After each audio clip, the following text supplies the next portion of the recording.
E qual que era o objetivo da pesquisa? É justamente avaliar os preconceitos que poderiam ser identificados dentro da comunidade escolar.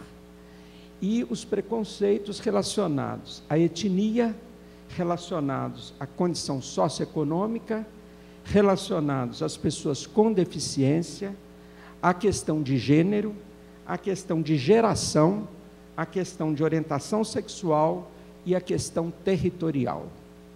Queria-se então saber como que a comunidade escolar lida com a questão do preconceito, mesmo porque a escola recebe a todos. Então, ali seria um bom termômetro para a gente avaliar como, então, essa comunidade lida com esse todo, com todos. E, para a surpresa de todos nós, os dados foram extremamente agressivos, porque o nível de preconceito foi na ordem de acima de 90% em todos esses grupos a qual eu fiz referência, mostrando que as comunidades escolares, elas têm preconceito em 96,5% a pessoa com deficiência, 94,2% em relação às questões da etnia racial, 93,5% na questão de gênero e 91% na questão geracional, 87,5% na questão socioeconômica, 87,3% na questão da orientação sexual e 75,9% na questão territorial. Territorial aí, dentro da pesquisa, eram pessoas que vêm estudar na escola, mas que vêm da zona rural ou de periferia. Ou seja, mostrando que a sociedade brasileira, a nossa sociedade que nós constituímos, é altamente preconceituosa.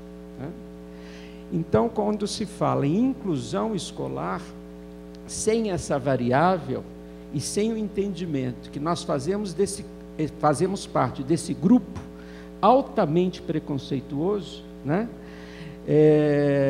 Nos leva a refletir e aprofundar que nós temos muito que mudar. Eu tenho certeza, para quem não conhece a pesquisa, ela fica um pouco assustada. Não é possível, né, professora Beatriz, que mais 90% dos entrevistados têm pelo menos 2 desses tipos de preconceito, porque assim foi a metodologia da pesquisa. E é o mais grave ainda. Quando eles aprofundam na pesquisa, há uma outra pergunta: com quem você não gostaria de conviver dentro desses grupos?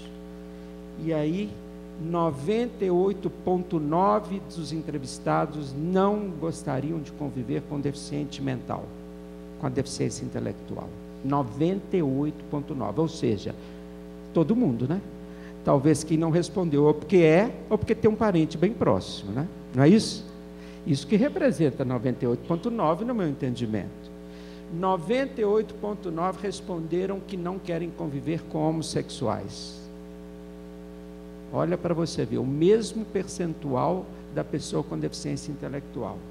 Eu imaginava que o homossexual já teria superado um pouco esses níveis de preconceito, em função de uma convivência mais aberta, onde todos nós lidamos com isso nos ambientes mais diversos, né? Com essas questões.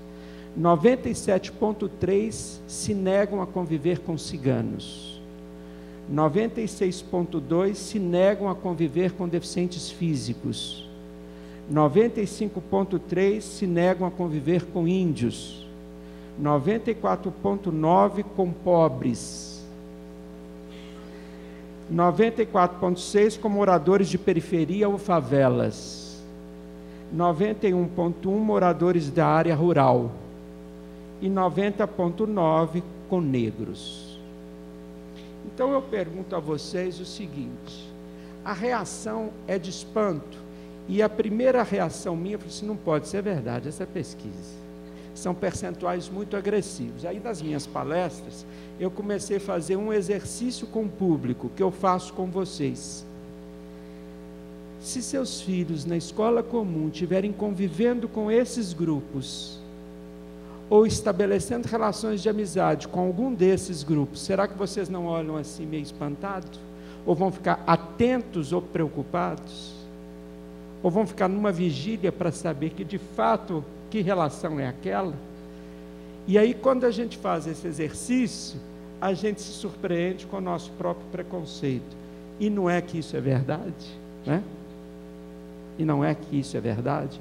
Vamos você convivendo, vendo seu filho de classe média, por exemplo, convivendo com uma criança da periferia, ou que está estabelecendo uma relação de proximidade com o menino da roça, né? A gente já vai achar que aquilo não é muito bom para o nosso filho, porque as referências de relações dele devem ser algo além, a mais, para aprimorar. Se seu menino, seu coleguinha, está convivendo com uma criança nitidamente com tendências aparentes que você visualiza que é um homossexual, né? Como é que você vai avaliar isso?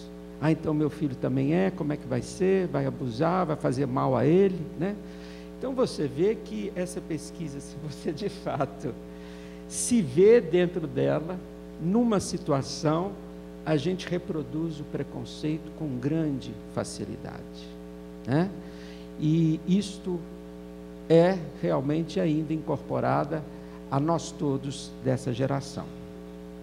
E aí nós temos que estar falando sobre inclusão, inclusive inclusão escolar, dentro desse contexto. É muito desafiante, porque de antemão nós já temos a negação da possibilidade, a negação da convivência. Por isso mesmo que os movimentos sociais que trabalharam com essa perspectiva do enfrentamento dessas questões tiveram sua importância, o seu valor, porque quiseram justamente contrapor a um processo cultural. E esses processos culturais não se contrapõem se de fato você não exige, usando popularmente, força a barra, né? Ou seja, tem que abrir e escancarar a porta para ver se a gente começa a enfrentar essas questões.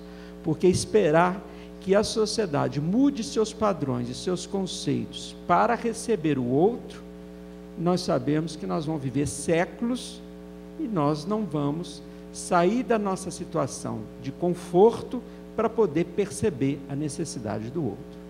Então, são os movimentos sociais que realmente provocam essas transformações e essas mudanças.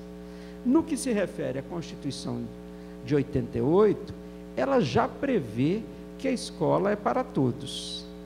Então, por exemplo, a discussão da inclusão, quando ela toma força nesta última década, ou nessas quase 2 últimas décadas, na realidade a Constituição de 88, ela já era não discriminatória, porque lá não existe exceção para quem a escola tem que estar aberta. A escola tem que estar aberta para todos. E não tem nenhum adjetivo, todos, vírgula, menos fulano. Ou seja, nós temos que considerar que a discussão hoje ela é mais profunda no que se refere à educação inclusiva, né? Mas a Constituição de 88 deu para nós essa sinalização como um direito fundamental de todos os brasileiros.